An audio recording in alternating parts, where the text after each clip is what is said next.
नमस्कार, जय हिंद, वंदे मातरम। एक बार फिर से आपका बहुत बहुत स्वागत है हमारी YouTube channel GRP king YouTube के अंदर। आपको बता दें कि लोकसभा चुनाव का बिगुल बज चुका है। लोकसभा चुनाव का तारीखों का भी ऐलान होने वाला।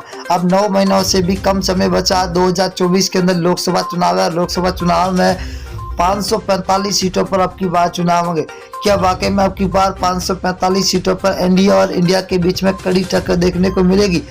अगर एनडीए की बात करें तो एनडीए ने अब की बार दावा किया है कि वो 400 प्लस लोकसभा सीटों पर अपने उम्मीदवार जिताएंगे। तो वही आपको बता दें कि ये महागठबंधन इंडिया ने भी अब की बार ये घोषणा की है कि अब की बार अपनी सरकार बनाएंगे।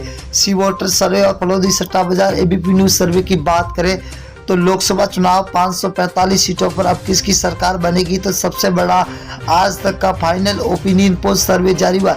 545 सीटों का सबसे पहला राज्य है कर्नाटक, जहां पर बीजेपी को 8 सीटें मिलती हुई दिखाई दे रही है। तो कांग्रेस को 15 सीट, वही जेडीएस को 5 और बीएसपी को 0, तो कुल 28 सीटें। अगर कश्मीर की बात करें तो कुल 6 सीटें, जहां बीजेपी को 1, आईएनसी को 3, पीडीपी को 2 और एनसी को 0 यहाँ पर सीटें मिलती हुई दिखाई दे रही है। ये सीटों का रुझान 2023 का है और बहुत ही बड़ा रुझान निकल के आ चुका है। हरियाणा की बात करें तो हरियाणा राज्य के अंदर कुल 10 लोकसभा सीटें, जहां पर बीजेपी को 4, कांग्रेस को 5, जेजेपी को 0, तो आम आदमी पार्टी को यहाँ पर 1 सीट मिलती हुई दिखाई दे रही है। 2024 के अंदर लोकसभा चुनाव है। और दिल्ली की बात करें तो दिल्ली के अंदर लोकसभा सीटें 7 है। 7 में से बीजेपी को 2 सीटें मिल रही है, तो वही कांग्रेस को 4, आम आदमी पार्टी को 1 सीट मिल रही है, तो बीएसपी को यहाँ पर 0 सीट मिलती हुई दिखाई दे रही है। तो अदर के खाते में 0 जा रही है। अगर हम पंजाब राज्य की बात करें तो 13 लोकसभा सीट है, जहाँ बीजेपी को 1 सीट मिल रही है,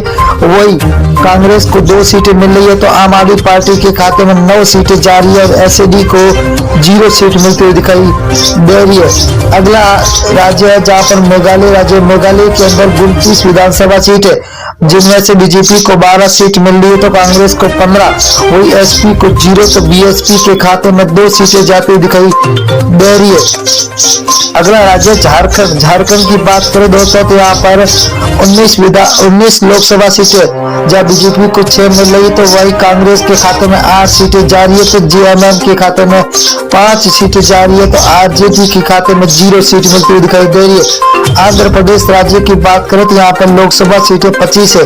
25 में से बीजेपी को 8, वही कांग्रेस को 4, तो वाईआरएस को 10 और टीडीपी को 3 सीटें मिलती हुई दिखाई दे रही है, तो अदर के खाते में 0 सीट मिलती हुई दिखाई दे रही है। उड़ीसा की बात करें तो उड़ीसा के अंदर लोकसभा सीटें 21 है। 21 में से बीजेपी को 6 सीट, वही कांग्रेस को 9, बीजेडी को 6 सीट और एनसी को 0 सीट मिलती हुई दिखाई दे रही है। बहुत ही तगड़ा महाउपनियन पोल निकल के आ चुका है।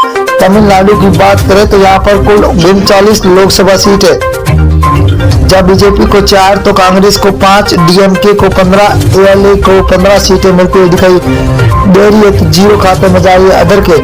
अगर अब बिहार राज्य की बात करें तो कुल 40 लोकसभा सीट है, जहाँ बीजेपी को 12 सीट मिल रही है, तो वही कांग्रेस को 5 सीट, आरजेडी को 15, तो जेडीयू को 8 सीटें मिलती हुई दिखाई दे रही है, तो अदर के खाते में 0 सीट मिलती हुई दिखाई दे रही है। अगला है राजस्थान। राजस्थान के अंदर कुल लोकसभा सीट है 25 में से बीजेपी को 10 सीट है, तो कांग्रेस को 14 सीट, वही आरएलपी के खाते में 1 सीट जा रही है, तो आम आदमी पार्टी को यहाँ पर 0 सीट पर संतोष होना पड़ रहा है, तो अंदर खाते में 0 सीट। उत्तर प्रदेश की बात करें तो कुल 80 विधानसभा सीटें हैं, जहाँ बीजेपी को 32, वही कांग्रेस के खाते में 14, एसपीए के खाते में 27, बीएसपी को 2 सीटें, वही अदर के खाते में 5 सीटें जाती हुई दिखाई दे रही है।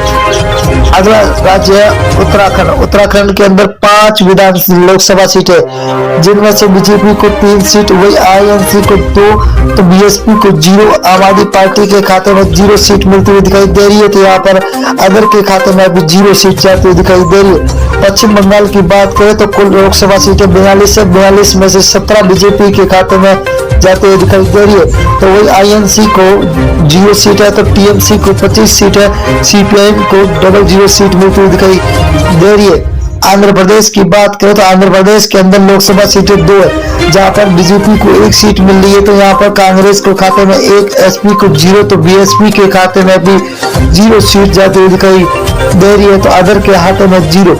अगर हम मेघालय की बात करें तो मेघालय के अंदर लोकसभा सीटें 2 है, 2 में से बीजेपपी के खाते में 0 सीट, 1 सीट जा रही है, तो वही कांग्रेस को 1 सीट मिल रही है। तो एसपी को 0, तो बीएसपी के खाते में भी 0 सीट जाती हुई दिखाई दे रही है। अगला राज्य है जहाँ लक्षद्वीप है, लक्षद्वीप के अंदर लोकसभा सीट 1 है, वही 1 कांग्रेस के खाते में जाते हुए दिखाई दे रही है, तो बीजेपी को यहाँ पर 0, एसपी और बीएसपी के खाते में भी 0 सीट जाती हुई दिखाई दे रही है। अगला राज्य है महाराष्ट्र, महाराष्ट्र के अंदर 48 लोकसभा सीटें हैं, जहाँ बीजेपी को 15, कांग्रेस के खाते में 14, तो एसएचएस को 10 और एनसीपी को 8 सीटें मिलती दिखाई दे रही है, तो अदर के खाते में 0 सीट जाती हुई दिखाई दे रही है। छत्तीसगढ़ राज्य की बात करें तो यहाँ पर लोकसभा सीटें 11 में से बीजेपी को 6 सीट मिल रही है, तो आईएनसी के खाते में 5, आम आदमी पार्टी को 0, बीएसपी को यहाँ पर 0 सीट मिल रही है, तो अदर के खाते में भी 0 सीट जाती हुई दिखाई दे रही है। तेलंगाना की बात करें तो कुल 17 लोकसभा सीटें, जहाँ बीजेपी को 3 सीट, वही कांग्रेस को 5, तो टीआरएस को 7, एआईएम को 2 सीटें मिलती हुई दिखाई दे रही है। बहुत ही बड़ा तगड़ा झटका लगता हुआ दिखाई दे रहा है आपकी बात। अगर केरल की बात करें तो केरल के अंदर 20 लोकसभा सीटें, जहाँ बीजेपी को 1 सीट मिल रही है, तो कांग्रेस को 10 सीटें, वही एलडीएफ को 9 सीटें मिल रही है, तो यूडीएफ को लगभग 0 सीट मिलती हुई दिखाई दे रही है, तो अदर के खाते में 0 सीट जाती हुई दिखाई दे रही है। असम राज्य की बात करें तो कुल 14 सीट है, जहाँ बीजेपी को 7, को